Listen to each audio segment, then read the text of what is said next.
Well, welcome, Richard. Thank you for making the time to talk about the Reform UK Party. Thank you for being here, and I look forward to this discussion. So the first question I need to ask you, Richard, is what's the status of the party in terms of the paperwork with the Electoral Commission and your planned launch date, so forth? So we've applied to the Electoral Commission a couple of weeks ago to change the name of the party, of the existing party, from the Brexit Party to Reform UK, and it's with the Electoral Commission. They have to they get some consultations from people, which they're receiving at the moment. We don't specifically know when they will have a discussion with us or just say yes, that's fine. But I would hope over the next 2 or 3 weeks. And in a sense, what it does is a bit like the Brexit Party. It does what it says on the tin. And Nigel Farage, back at the beginning of the year, he said that the next thing really was to look at some of the key areas of our life here in the UK that need major reform, the way things are done, the way we're governed, the institutions. But also we said very clearly we were going to keep a monitoring eye on the government through 2020. This is obviously pre-pandemic, on their negotiations on Brexit. And that's what we've done. And that's why we've been quite sort of, quiet in the background, keeping a very close eye on the Brexit negotiations. And we've given credit where credit's due on the Brexit negotiations.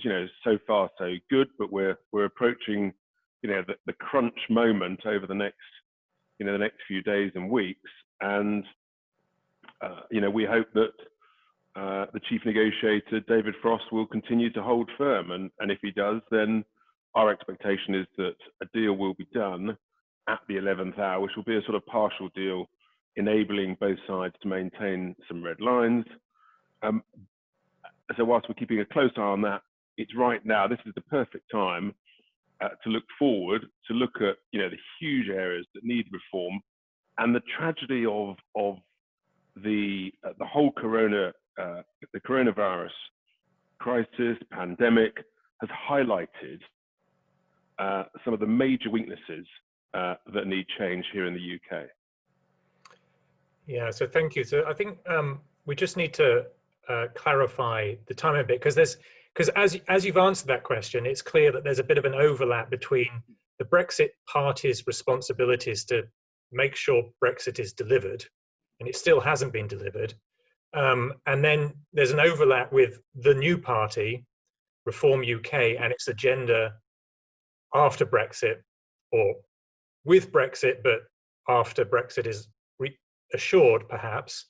So what's the justification for going ahead with the rebranding now, before Brexit is really delivered, and then given that there might be contingency where the Brexit Party needs to revisit what it campaigned on in 2019, which is, we don't want Brexit in name only, we want the Brexit we voted for. And if we're going to hold the government to account on this, shouldn't the Brexit Party hold on to its the brand and the mission with which it was founded before it moves on to other things? I think people should draw huge comfort from the fact that there's no one more focused on Brexit than Nigel and I. That is for sure, and the excellent MEPs that served with us, as we helped to ensure that we did leave, and of course, we have left. But we're well capable also of multitasking, and the truth is that a huge gap has opened up in terms of the political climate. And we've been just inundated with requests, with people pleading, urging, encouraging, begging us to essentially to get going on some of the other vital issues about the way our country's run, and to stand up for the self-employed, small businesses, all of those whose livelihoods are being destroyed by the government's woeful reaction to COVID. So yeah, there's not a second to be lost really, but we're well capable of multitasking, well capable of making sure that if there is any backsliding on Brexit, rest assured, everybody will hear from us big, loud and clear from the rooftops. But you know, we've got to look forward as well. You know, we can't wait, and that's why we felt that now was the right time.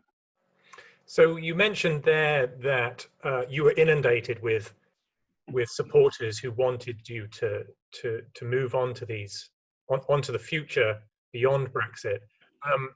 How important were your backers, so your material backers, I suppose that means mostly your financial backers, but and or your supporters, in the timing of your decision?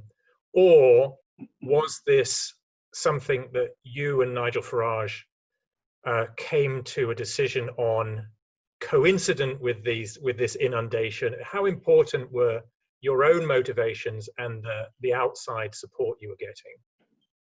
Well, obviously, you know, we have to listen to people that talk to us, that email us, that text us, that WhatsApp us, and you know, we've got tens of thousands of registered supporters, and it's about, you know, listening to those supporters, listening to people. What's really interesting is when you've got people actually messaging us, you know, basically sent through a whole range of mediums, even people who voted Remain, who said, you know, please do something. The world's moved on. You know, I wasn't a supporter of you in Brexit, but I need you to help, you know, deal with the government's woeful response to the virus. So, you know, it's a really interesting reminder, actually. You can disagree with someone on one particular issue, but then on the other, for example, on the, you know, the whole approach to the virus, our belief that there is a different way, there's a better way, the Great Barrington way to dealing with it. All of a sudden, actually, you know, we attract support from different quarters, and it just grew into a crescendo, to be honest. And you know, we've been obviously thinking and looking and watching throughout the year, and even come August, you know, there was possibly a feeling at the time of Eat Out to Help Out that maybe the government was going to get through this, and then, you know, things have shifted very significantly, and our concerns have grown, and it's just quite clear that there's something really, really wrong in the context that the government is approaching this virus, the way they're presenting figures to people. And, you know, overall, I think that, of course, it's not easy. Of course, you know, there are difficult judgments are having to be made. But what is absolutely clear is that the government has been late on almost every single decision right from the very beginning. You know, they were late to shut the borders.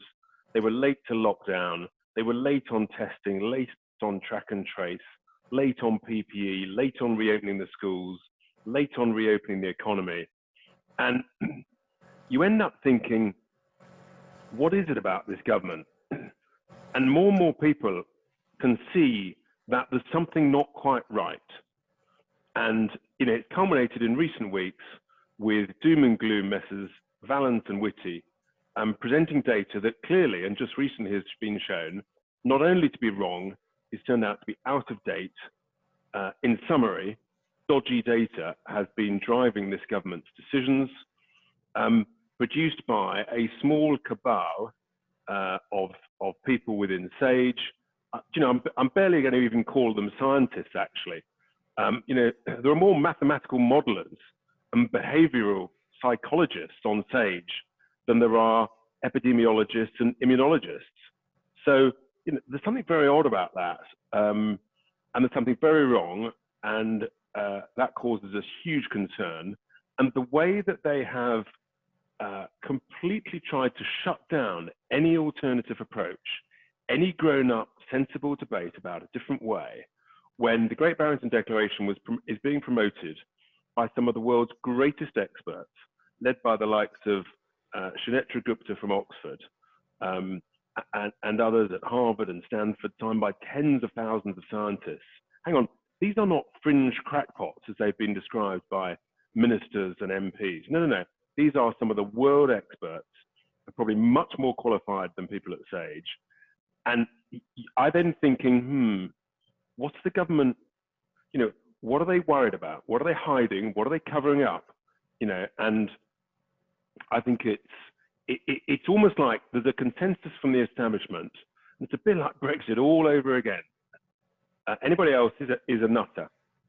Well, we're not. There are millions of people across the country, and it's quite clear. I was writing from early in lockdown that the cure would end up being far worse than the disease.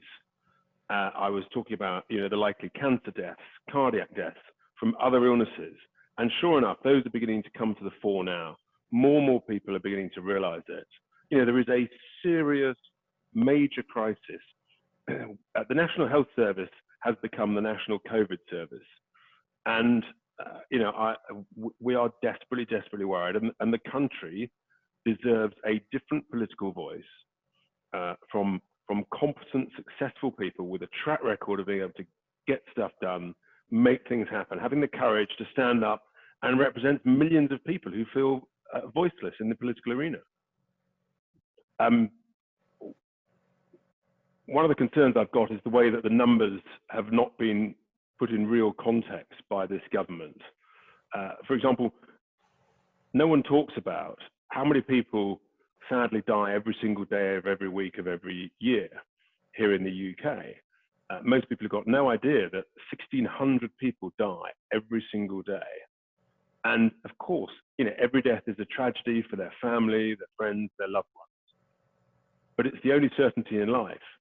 And most people don't know that the average age of COVID-related death is 82, higher than average life expectancy. Most people don't know that COVID, over the last month or 2 months, is not in the top 10 causes of death. Most people don't know that there have been no excess deaths since the summer in the whole of the UK compared to the 5-year average. People dying in hospitals is less since the summer, less than the 5-year average. People dying in care homes is about the same as the 5-year average. Where there have been some excess deaths have been in private homes. But given the fact that 80% of COVID-related deaths die in hospital, that must mean that the excess deaths occurring in private homes are non-COVID patients dying at home who would normally get to hospital, and they may well be saved, whether it's cardiac, whether it's cancer being treated and diagnosed and dealt with earlier, lung illnesses, and so it goes on. So the context of that is really, really important for people to understand. And the truth is they don't really know how many people have died of COVID as opposed to with COVID. And people get, sort of shocked when suddenly the announcement that 50,000 people have died with COVID. People who've died with no other medical condition, and therefore by implication have died of COVID, 1,600 people. 1,600 have died of COVID with no other medical condition. That just helps to put it in context. And I think hopefully we'll sort of, no one likes talking about death, but my goodness me, we've had to learn to talk about death this year. I worry desperately. I talk to pathologists, to coroners, who've been telling me that they are shocked and horrified by the number of suicides coming through in the last couple of months. Why is it that we seem to be able to get COVID deaths reported every single day of every week of every month, but we can't be told how many people are committing suicide? I think there's a reason for that. I think the government's covering it up. I think there is a crisis in the increase in number of people committing suicide. I know in London, data that came out the other day showed something like a 70% increase in suicides and attempted suicides. This is the price of having a national COVID service. And this is the price of a government that doesn't tell us the truth. And I think it's really important that context is explained to more and more people across the country. Yeah. So it's just very clear from your answer and also the previous statements you've made about Reform UK that the lockdown policy is the primary motivation at the moment. But let's explore these. It's the urgent motivation. Yeah. There's a huge agenda beyond that, but it's the urgent motivation. It's the urgent issue that needs reforming. The government's approach to the virus needs reforming fast. So let's explore what the Reform UK Party wants to look at outside of lockdown, or ideally after lockdown.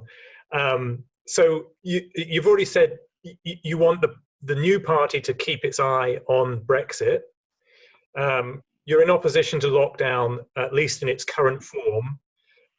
You've also said just now that you and a lot of your supporters have realized that this government has wider problems in governance than just this pandemic. So maybe we can explore what else you would like the government to change in policy beyond lockdown.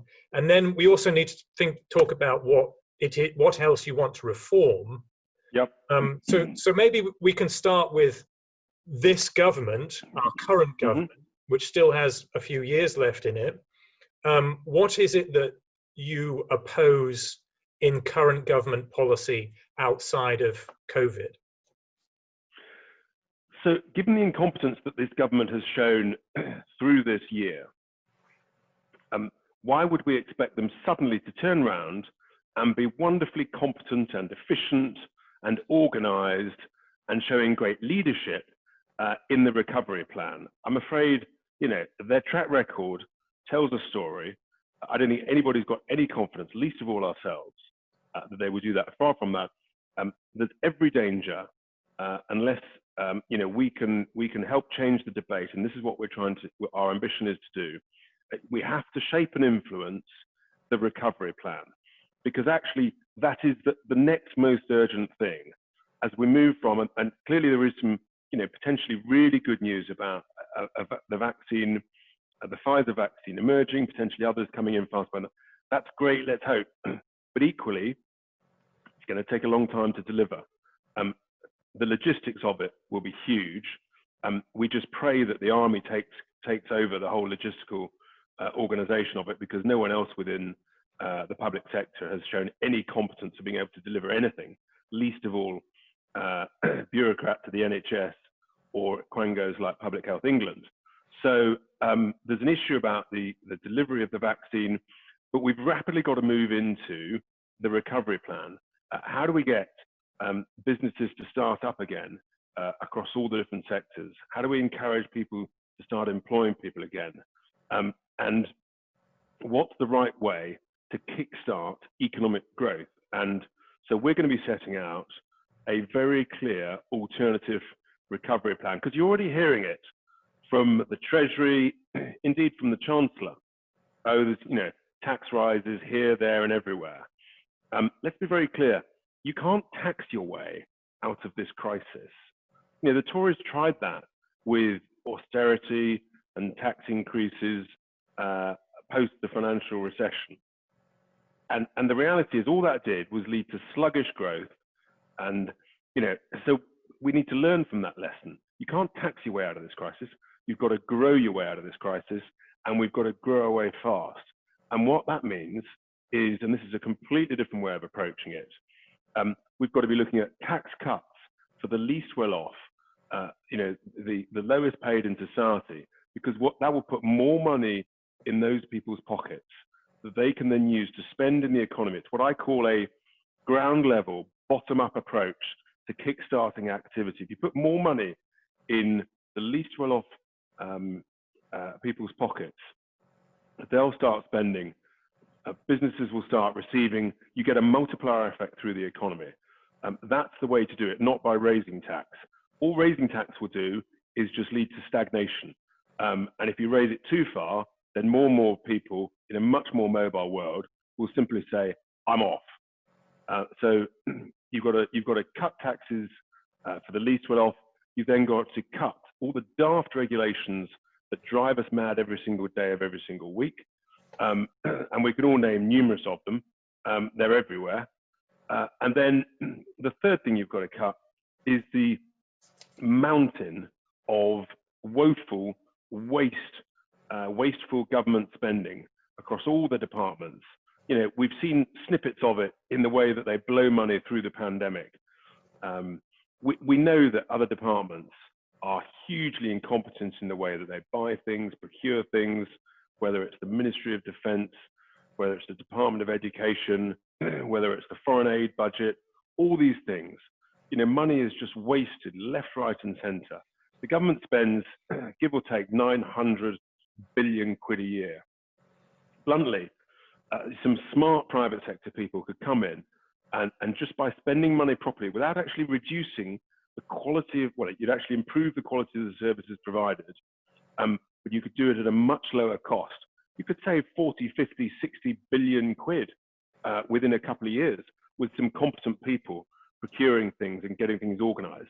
So it's three things: cutting taxes for the least well off, cutting daft regulation that'll make businesses more productive, and cutting the mountain of government waste. And that is going to be the approach of our recovery plan, and that will ensure that we can have a proper, robust national debate over the coming months, which is really, really important, because we cannot let the mandarins in the Treasury just reach for the usual, the usual textbook, the old school textbook printed decades ago that says if you're a bit short of cash, you've got to raise taxes. Yeah. So most of what you've just said there is economic policy and fiscal policy, for that matter. Now, the title of the party is being rebranded as Reform UK. Are there any particular institutions, and I mean the structures of government? You mentioned a quango, which might be included in the regulations. But if you're going to cut regulations, that might imply cutting the quangos that make the regulations too. So I just want to focus on the structural part of our institutions. Yep. Are you going to reform any of those? Sure. So the recovery, we've got to reform the way that we recover. That's what I've just been talking about. And in a sense, you know, that's vital. Reform the whole economic approach, the economic way of thinking. But yes, as you move on to other parts, the list is a long one, actually. Simple things that we've talked about before, we had in our contract for the people at the last general election that we absolutely stand by. You know, we've got to reform the bloated, unelected House of Lords, full of cronyism and nepotism now, filled with the Prime Minister's brother, and you know, numerous others. I think that really was the turning point for the House of Lords. So we've got to reform the House of Lords, and let's have a national discussion about what we replace it with, if we replace it with anything. But we need to have a proper debate about that. We want to reform the voting system in the UK, in terms of the way that Westminster elections are held. We think that the sort of voting system you have for the Scottish and for the Welsh regional elections gives a much fairer balance. You can still have strong government, but you can also get a fairer representation for smaller parties, which brings in a wider breadth of views and opinions into the legislative chamber. So we think the voting system needs reform. That will increase the percentage of people who vote because their vote becomes more meaningful. So that's very important. And then touched on institutions. Well, the first big thing is the civil service. The way the civil service operates in its own silo currently needs major, major reform. I've talked about this reform before. I'm absolutely passionate about it. I actually quite like a system where when you get a new government, you get new secretaries of state, they bring in 10, 15 people from the private sector to come in at the top level of a department and run it. I think we need to change the whole cultural thinking in this country. There are so many very successful people in the private sector, but there's very, very little crossover between the public sector and the private sector. It's almost like they run down twin rail tracks, but there's never any crossover points.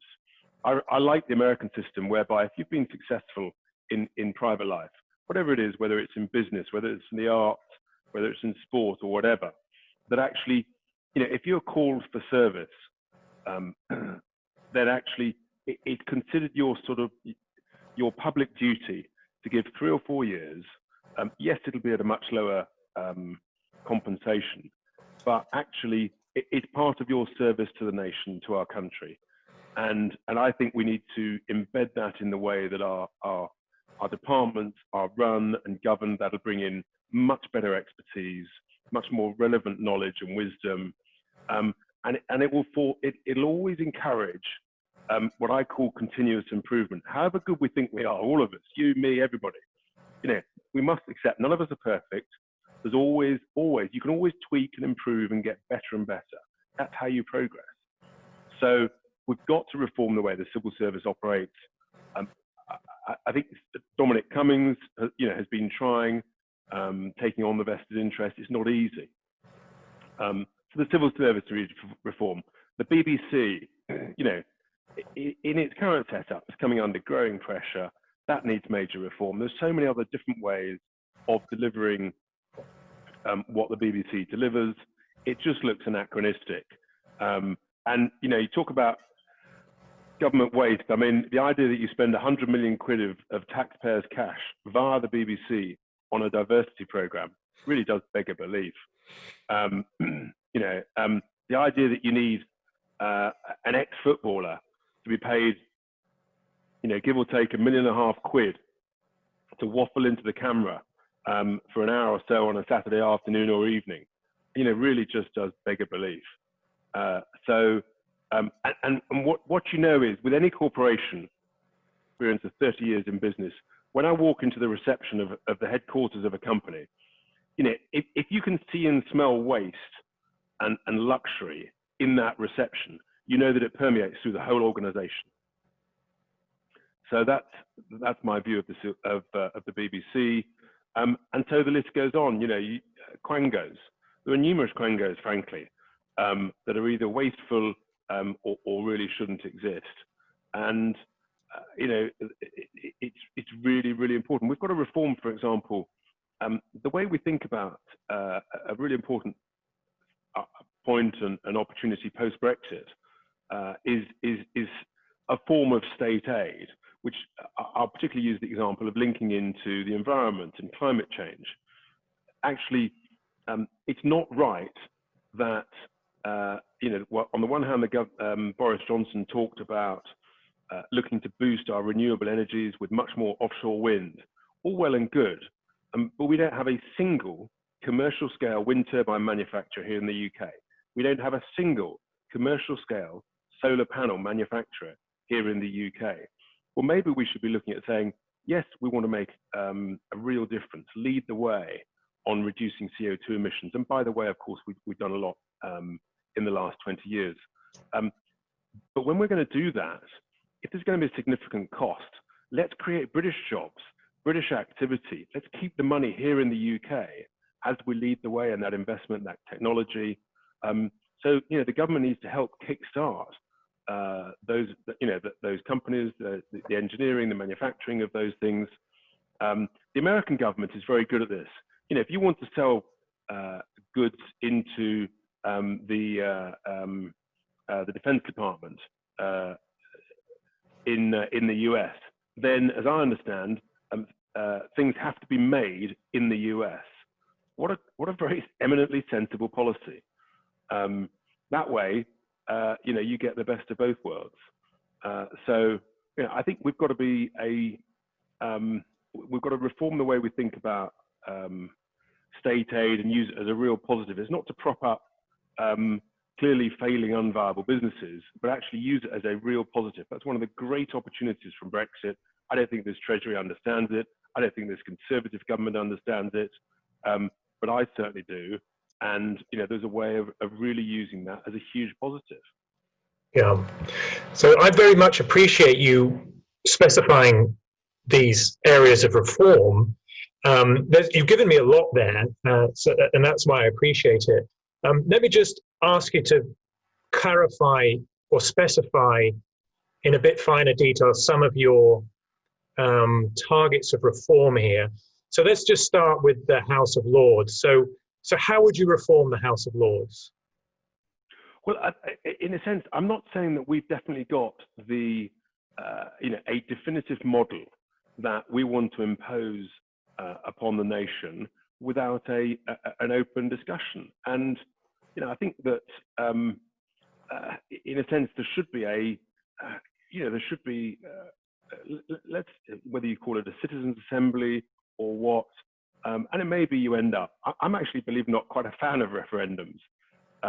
I think there could be, obviously we will get through this crisis at the moment, but then you could have a grown-up discussion about the House of Lords, have a series of citizen assemblies, and then maybe present a couple of options, put them on the table and see what the people think.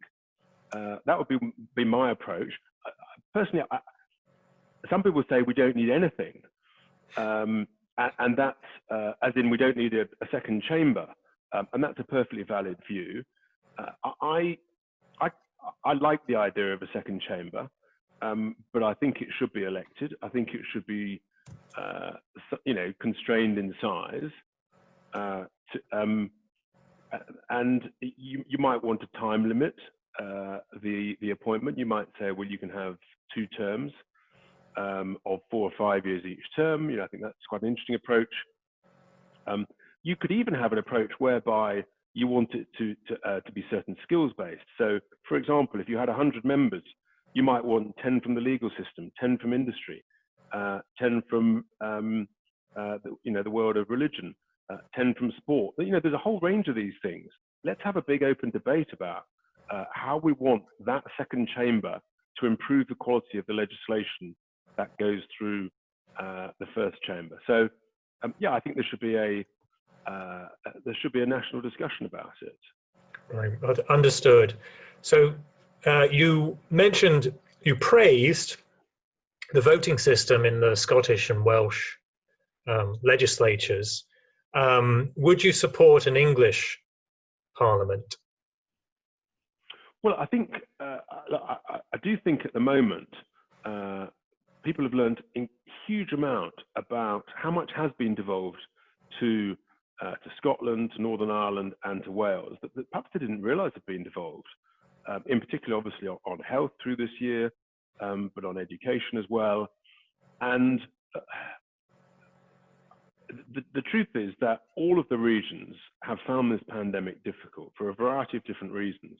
If you actually look at the data, no one health system or public health body in any part of the UK has really done noticeably better than the others. But I think that I like the idea fundamentally of pushing power down towards the people as far as you can push it. That's my overriding mantra. It's obviously one of the things that drove me behind the whole Brexit process. It's bringing power back closer to the people. And let's keep pushing it down.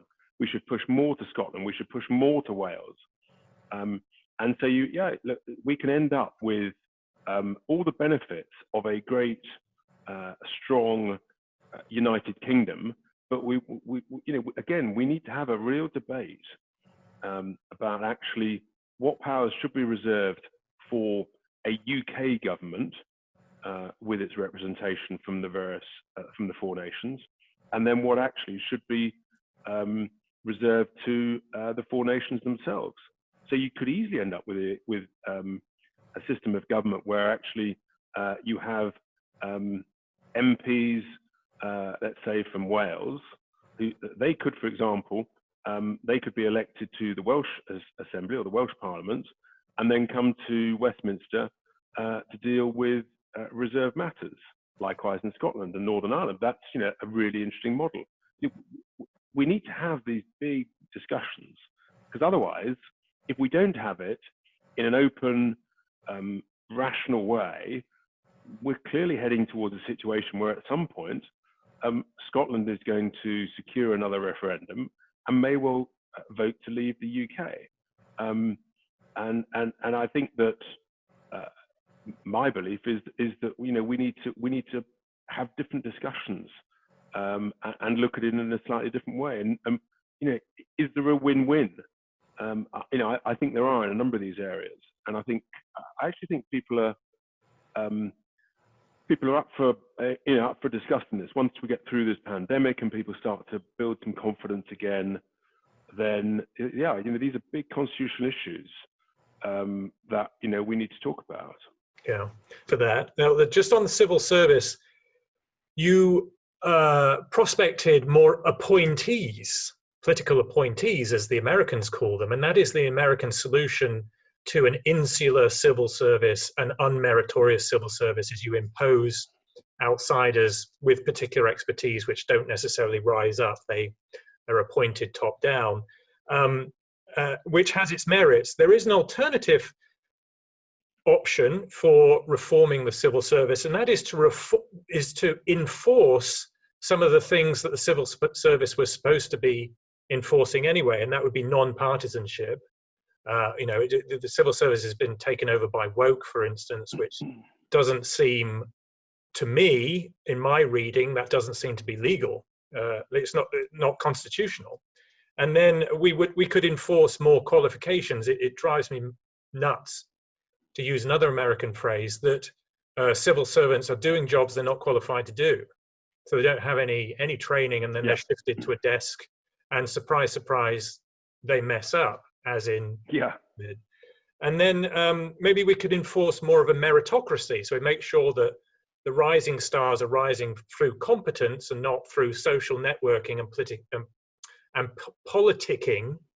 I think if I understand your alternative, my concern is that actually existing permanent secretaries of the civil service would say, well, that's what we've got already. It is a meritocracy, and fine people do rise up through the ranks.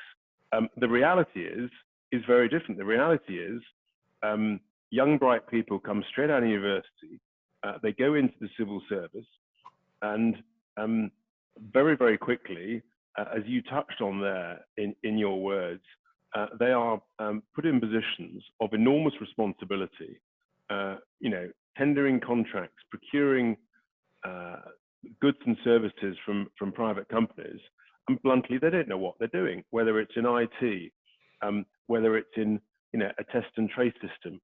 I think I understand that there's no penalty clauses in the current contract with the outsourcing provider Serco for much of this test and trace system. There's no penalty.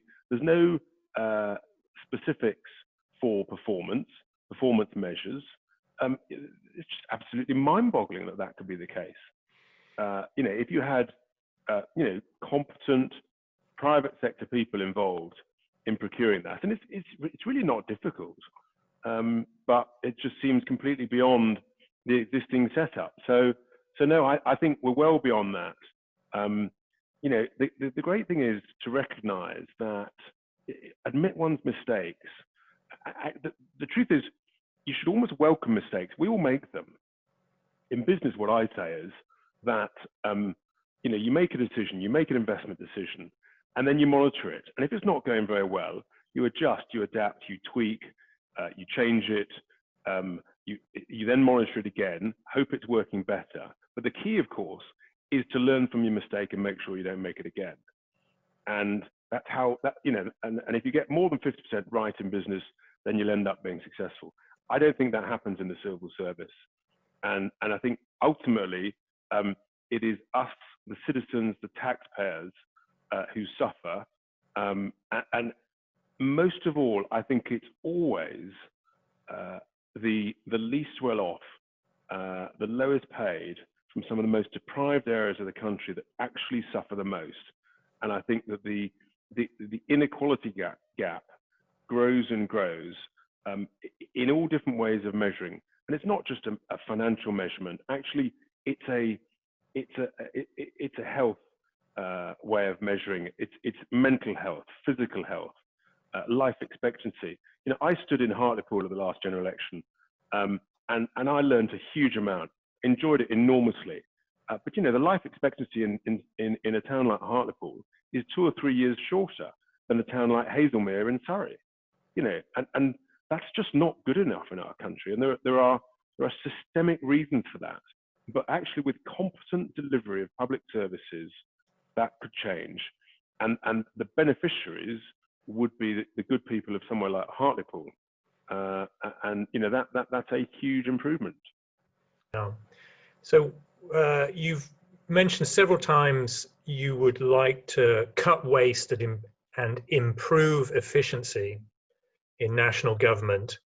And you've mentioned, quangos, we could cut some quangos, and you specifically mentioned Public Health England as an agency, for want of a better term, that has failed us this year on COVID. So that gets us back to the NHS, which you didn't mention as something that should be reformed, but the NHS is the most expensive service / agency in national government. And if you're going to correct for waste and you're going to reform, make things more efficient and fairer and all the other things, shouldn't we talk about the NHS? Yeah, let's do that. And the first thing we do is, we thank and praise the bravery, frankly, and brilliance of our nurses,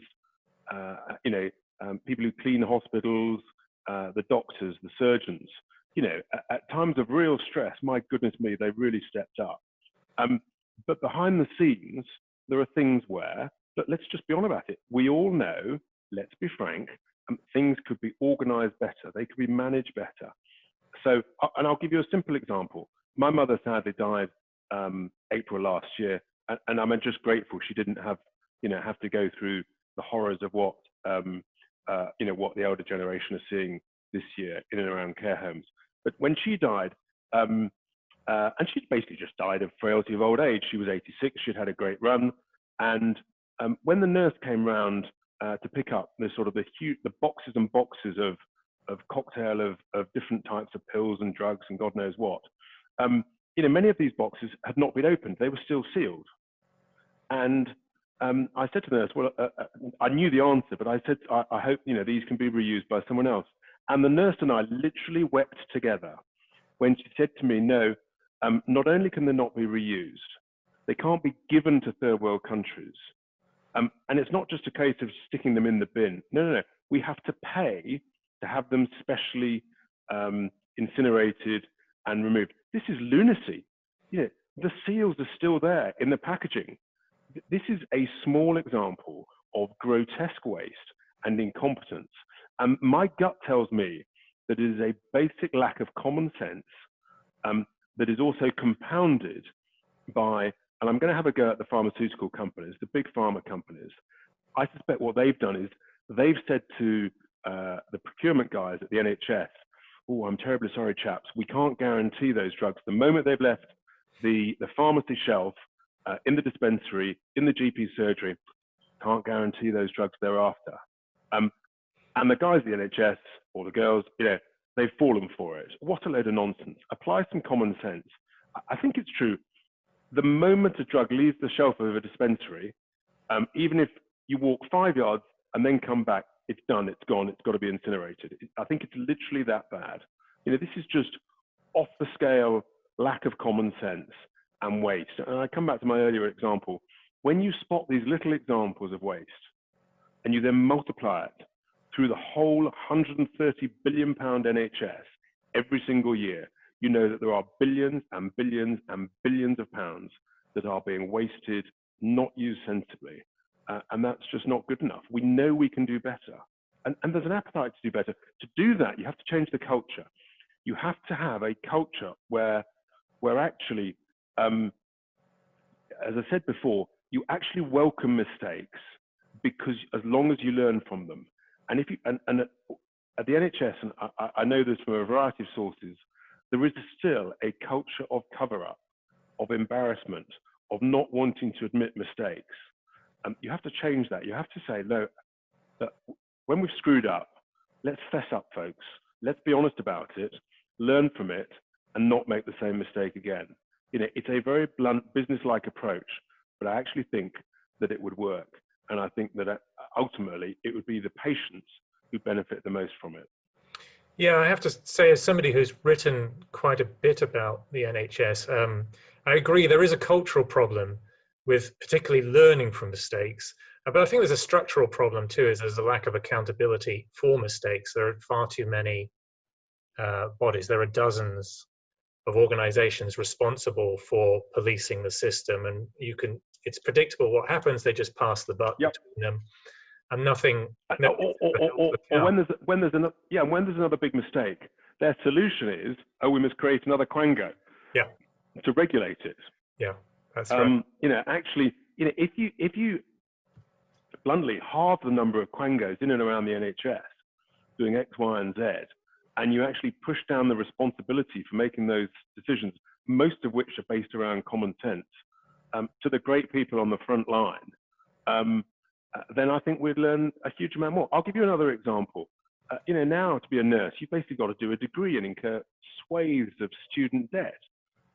When I was in my late teenage years, mates of mine were leaving school with what were then O levels, now call it GCSEs, and they were going straight into nursing on the wards as trainee nurses, and they were working their socks off, working incredible hours.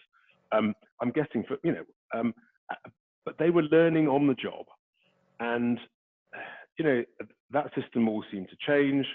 But I suspect that actually that may, we need to look at going back to something like that. We know we've got staffing issues. One of the ways to do that is not to coop people up in classrooms for years on end, racking up student debt, when actually they could be learning on the job in the wards, learning from experienced senior nurses. Yeah, I agree with you. So I'm on record too as advocating for a return to an apprenticeship style training system for such skills, practical skills, applied skills as nursing. It is not appropriate for higher education degrees. That would save us time, money, and I think the product, the nurse, as an example of the product of the system, would actually be better qualified, more confident. Yeah, so thank you, Richard. Thank you for putting the meat on the bones. I very much appreciate that. So I have to ask you, because I'm going to ask you about the Reclaim Party, because there's a coincidence in time here where pretty much in the same month, there were rumors that you were going to rebrand the Brexit Party, and that Laurence Fox was going to launch a new party with a new backer. So how would you differentiate Reform UK from the Reclaim Party? I think the thing, Laurence has shown incredible bravery and guts from when he sprung to prominence back on BBC Question Time at the beginning of the year, and he's really gone right in there and is taking on what I call the woke wallies, the diversity brigade, and he's quite rightly very focused on that, very exercised at it. We're with him on it, and that's really, really important. I think what clearly, as the Brexit Party, we won national elections last year. We've got significant, long-standing experience about campaigning, about building an organisation, and we've got a huge existing registered supporter base, and we've got a breadth of former MEPs with skills, across a huge range of areas, from fishing to the city, to farming, to sport, to nursing, to business. So we've got a great breadth, and I just think we've got a really powerful offer with which to approach the electorate in next May's elections. And I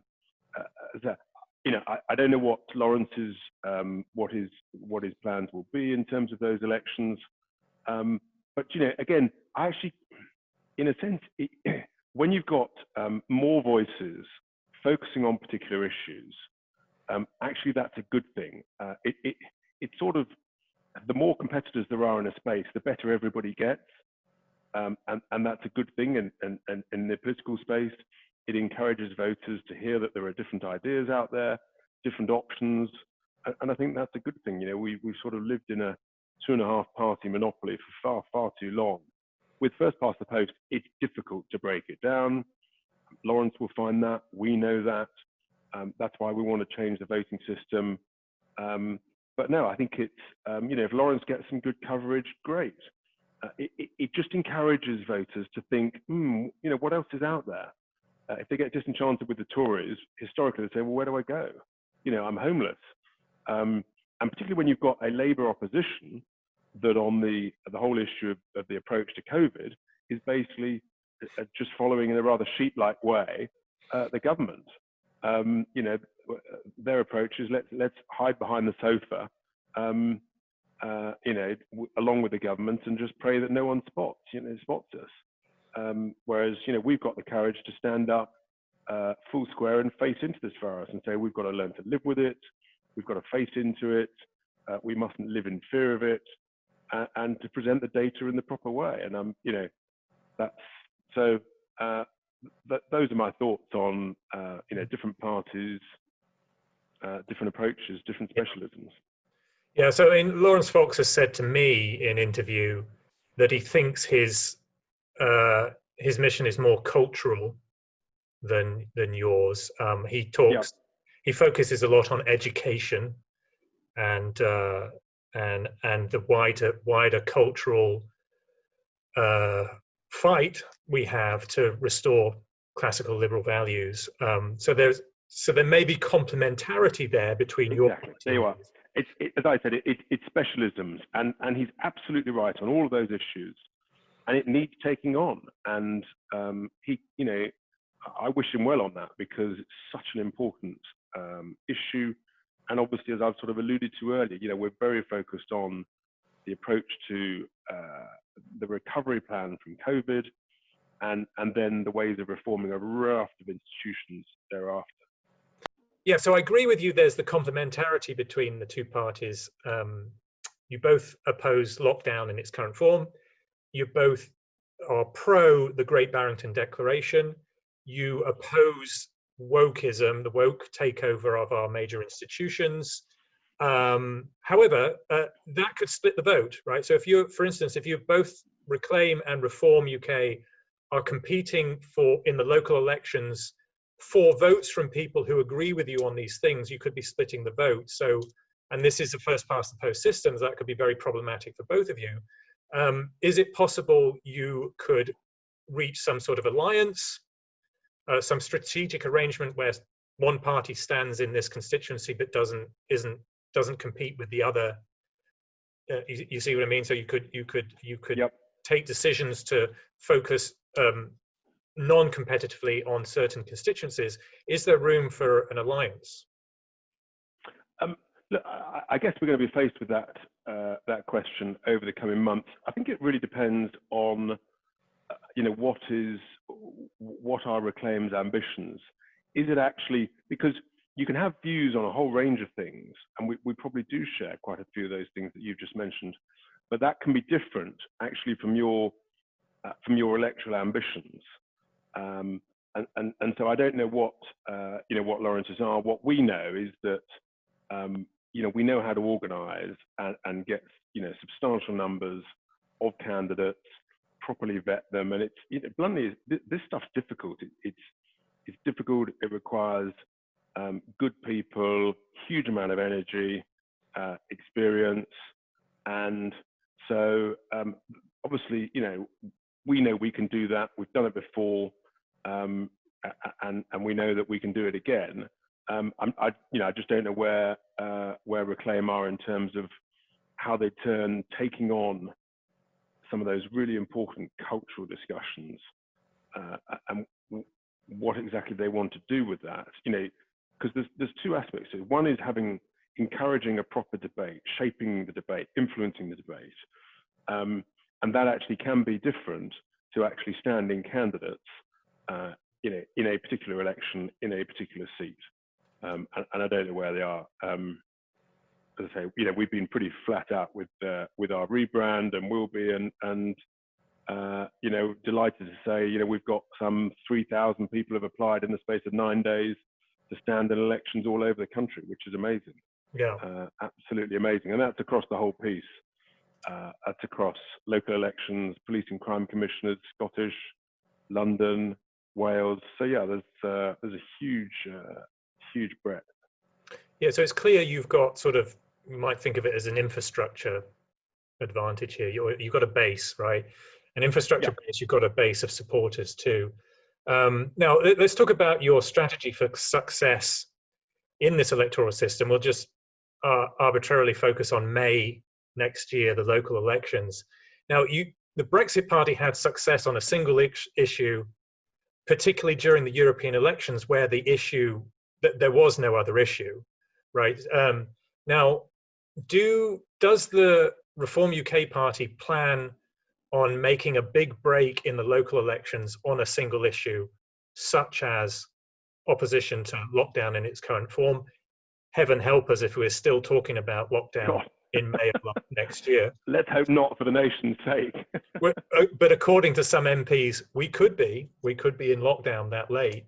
Or if you're not going to focus on a single issue, how are you going to succeed in the first past the post system on a range of issues which traditionally the 2.5 main parties hoover up? I think firstly, let's hope we're not still in some form of lockdown, and that's part of our job between now and then, is to shape and influence the debate, to give more confidence to, I think, the silent millions who are furious with the government's current approach, who know it's wrong, but feel it's politically incorrect or inconvenient to say so, and it takes courage to say so. So if we can give hope and courage to people to stand up, then we will shape and influence that debate, and I think we'll shift it. And that's really important. But then we'll be campaigning across a range of issues, and bluntly, we've got as much or more campaigning experience than many others in how to get that message across, how to create news, how to bluntly create controversy in order to create create news. You've got to be newsworthy, and so we know how to do that. It may well be that campaigning is very different in these elections. For all we know, they could be postal vote only elections. Anything's on the table. The most important thing of all is that the elections are not delayed. We would fight heaven and earth to prevent that. But it may well be that actually people don't welcome canvassers coming and knocking on your door and trying to have a chat. So at best, you may be able to leaflet. Otherwise, you're into different forms of campaigning. If so, social media would become hugely important. We've got real plans in terms of the youth vote. We feel that the young have been utterly ripped off through this process. They're being ripped off in so many different ways. Ripped off by not having a discount on their fees. Ripped off by no discount on their halls of residence rent, even though they can't use any of the facilities. They're being ripped off because their job prospects thereafter are much less than before. And they're going to be ripped off because, bluntly, they're going to be paying for the next couple of generations the mountain of debt that this incompetent Conservative government has saddled the nation with. So I think, we're going to stand up for the young, for the youth vote, and encourage them to get out, which they probably very often wouldn't do. And of course, many of these elections coming up next May, they're not first past the post. The London, the Welsh, the Scottish elections, they are actually on the different system, the alternative member proportional representation type system, which presents real opportunities for smaller parties, and that's what we're going to go for big time. Yeah. So and just finishing on that, and then actually police and crime commissioners, there's 40 up for grabs next year, and again, law and order is a big issue for us. And again, actually, I didn't touch earlier, but the reality is that we need a much clearer policing and higher quality leadership, across the police force, starting in the Home Office, to reform the way that policing is delivered. You take the biggest police force, the Met Police. They really are sixes and sevens.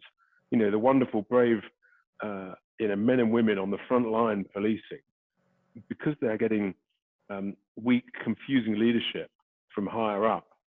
They're at sixes and sevens how to respond. I know, for example, they've got woeful technology, and which is impeding the way that they can, the way that they respond, the speed at which they can deal with calls, the speed at which they can identify troublemakers and things. I've been over to New York. I've seen how they do it over there. So there's a raft of things, reforms required in the way that policing is delivered. So that's another big issue where we feel that there's an opportunity in the police and crime commissioner elections. Yeah, I can see that. All right, so thank you, Richard. So last question. Now, if this is about the media, so you've got to reach a national audience with a very similar, if not the same, media bias against the Brexit Party that you've had to deal with. So one would have thought that the majoritarian support in all types of election in Britain, local, European, national, the majoritarian support for your mission might have persuaded the media and the wider articulate classes to temper down their bias against the majoritarian agenda that you have. So you're still going to have to deal with this bias, which has probably got more extreme. So you've seen that in the US election where, the president of the United States is getting censored and the party is not getting, the National Republican Party is not getting journalists show up to its press conferences. So if that extremism translates to Britain, and Britain has imported a lot of American extremism the wrong direction in this year, if you're dealing with perhaps even a greater media bias, how are you going to fight back and get national coverage? Well, we've got a lot of experience of media bias from parts of the mainstream media, but equally, I think they've learned to their cost not to underestimate us. They shirked and sneered at us in the European elections, and bluntly, we gave them what for. And when people libel and defame us, then we'll respond accordingly. And certain politicians learned to their cost, not to libel and slander us. And I think that maybe once we've got past the end of the transition period, we're post Brexit, we're into the recovery period. I hope that actually there may be a greater willingness from the media to say, well, actually, we have got to look forward. We have got to look at the different voices putting out different ideas. And so look, I'm an optimist. For me, the glass is always half full. It's never half empty. We know the issues with the mainstream media, but I'm hopeful that going forwards, they may be slowly but surely a little fairer. And maybe part of that is pressure. The BBC knows that under this Conservative government, they're under pressure. And if we're banging the drum for major reform with the BBC, maybe they'll realise that the way for them to respond to that pressure, to that threat to their very current existence, is to say they've got to adapt before someone else adapts them. Well, thank you, Richard. It's been a very great pleasure to talk to you. Very enlightening. I appreciate, as I said earlier, I appreciate your willingness to specify and go into details that, frankly, we're not used to from our politicians. So that is to your credit. So thank you, sir. Thank you for your time. And I wish you luck.